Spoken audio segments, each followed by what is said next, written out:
in South America to meet with the members of Iron Maiden, one of my all-time favorite bands, and is now actually one of the biggest bands on the planet. But the thing about Iron Maiden is that their roots lie in a movement called the New Wave of British Heavy Metal, which was this explosion of bands back in the early 80s in England. But what I've never really understood is what exactly was the New Wave of British Heavy Metal and what's its contribution to the development of metal music.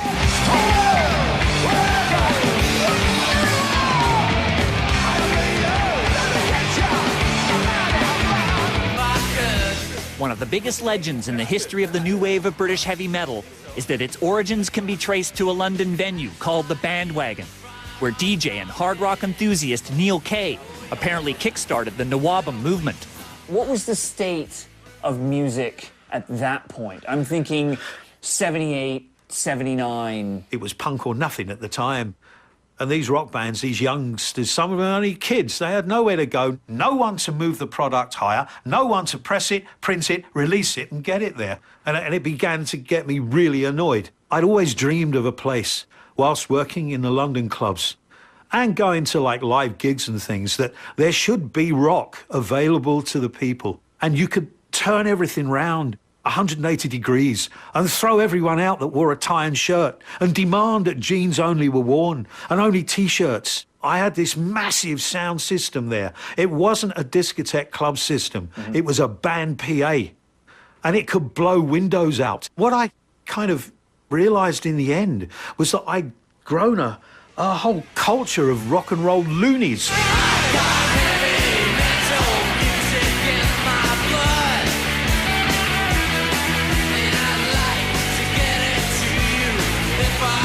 I kept phoning up Sounds, which was the big metal rock paper of the time. In the end, Jeff Barton took notice. I said to him, if you come up, you will not be disappointed. I will show you something you have never seen before. The concept of a rock club, you know, full of you know, long-haired oiks, you know, getting their rocks off to you know, the likes of Ted Nugent, was pretty much inconceivable circa 1978, 1979. When we saw the results, it was astonishing.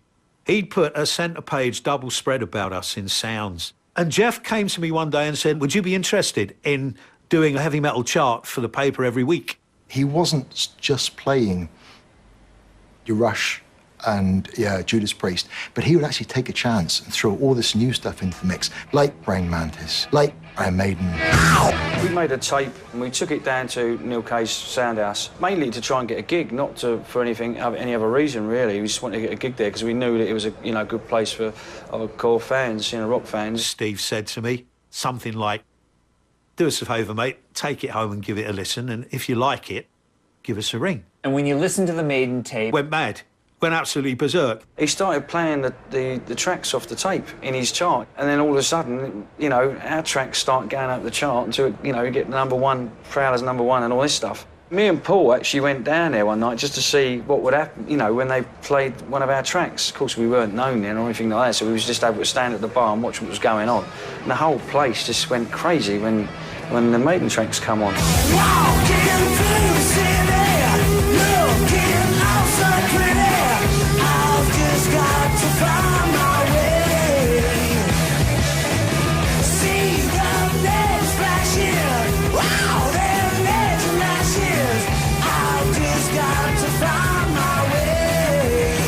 The Maiden tape was awe-inspiring. I don't know how else to put it.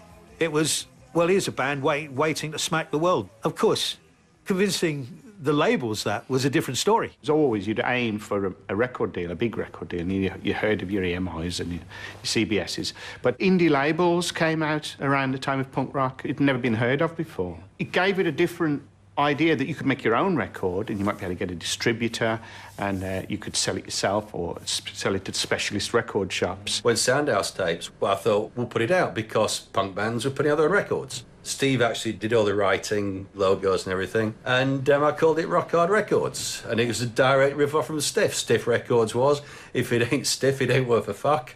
Ours was, if it ain't rock hard, it ain't worth a, So, yeah, we took stuff from punk, yeah. Punk things seem to have established this DIY attitude. Do you think you were inspired by how the punk We were movement was inspired kinda by getting out nothing, anything to do with punk. We just didn't want have anything to do with it at all. there. In terms of the sound of the band, to what extent were they coming from a punk tradition? When you listen to a lot of punk stuff, it's quite weak, really, whereas heavy metal has got a lot more power. They took the sort of punk thing but made it into heavy metal. Youngsters coming up at around about that time would have thought, well, hey, yeah, I like rock, I like metal, but I can take the speed, because, of course, punk bands, all of a sudden, everything was quadrupled in speed. We love things like Sex Pistols. We really liked that first album. It did definitely influence us. I think we just took all the naff things and threw them away and kept the good bits, punk, the prog rock, the Black Sabbath, the Led Zeppelin, the riff-orientated stuff. It all mixed together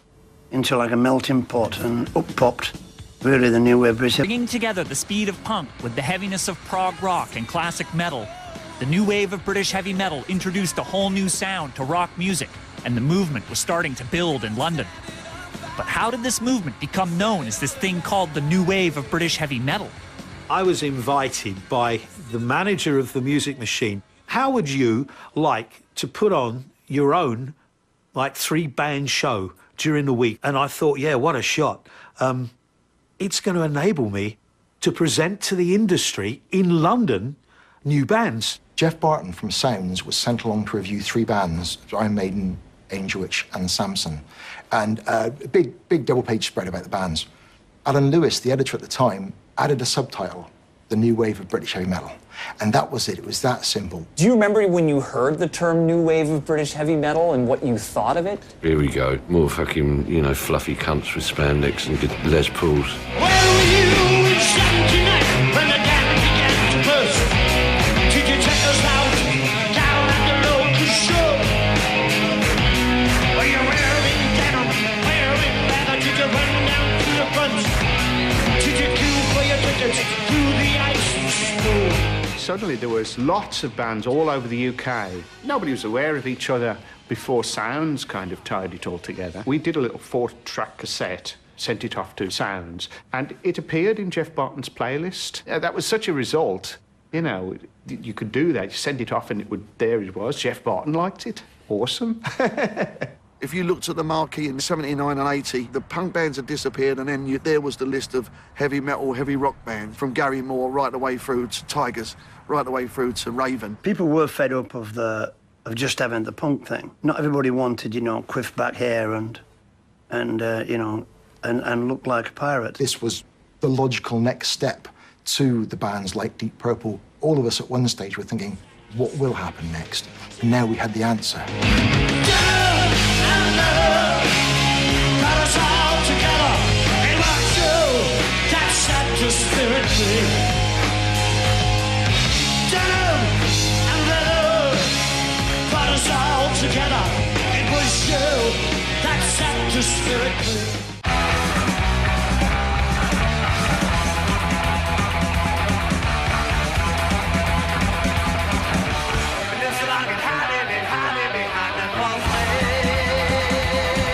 By the end of the 70s, the new wave of British heavy metal was established as a vibrant underground movement and was spreading to local scenes across England.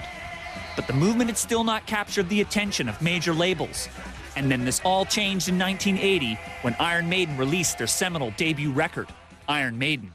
What do you think you guys were doing that was different in those early years compared to the previous generation of metal, like the Sabbaths and the Zeppelins and the Purples? I suppose it was, the aggression in the music and playing a little faster maybe, but, we wanted to incorporate a lot of the key things like twin guitars and melody and prog type of stuff as well, chime changes and stuff, but just with a more aggressive attitude. It was so refreshing, it was so new. This was what I wanted. This was what I and so many people have been waiting for through those sort of punk years. This is what the likes of Judas Priest, AC/DC had been prepping us for. And then it came, bang, and it was such a great album.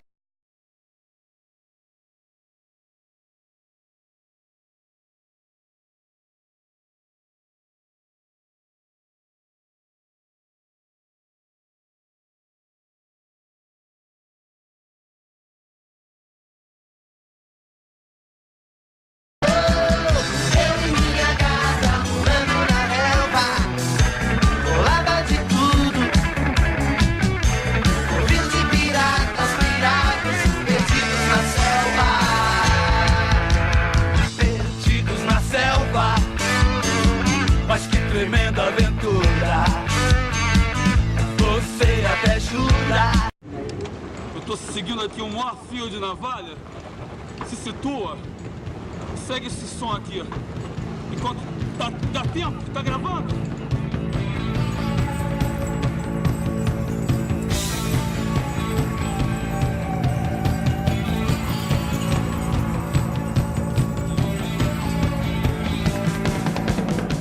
Esse primeiro grito de rock and roll, antes de qualquer um, foi a Gangue 90. O Júlio sempre muito inteligente, muito inquieto, né? Sempre sedento de informação, conseguiu os discos mais incríveis que você possa imaginar. A Gangue é meio que um milagre de sucesso. Você vê as letras. Eu nunca encontrei uma figura no nível de loucura e de criatividade e talento. Porque o cara muito louco e não fazia porra nenhuma. O Júlio era quase a força da natureza, assim. Você não consegue domar a maré, você não consegue domar um vento. Então ele era nessa onda.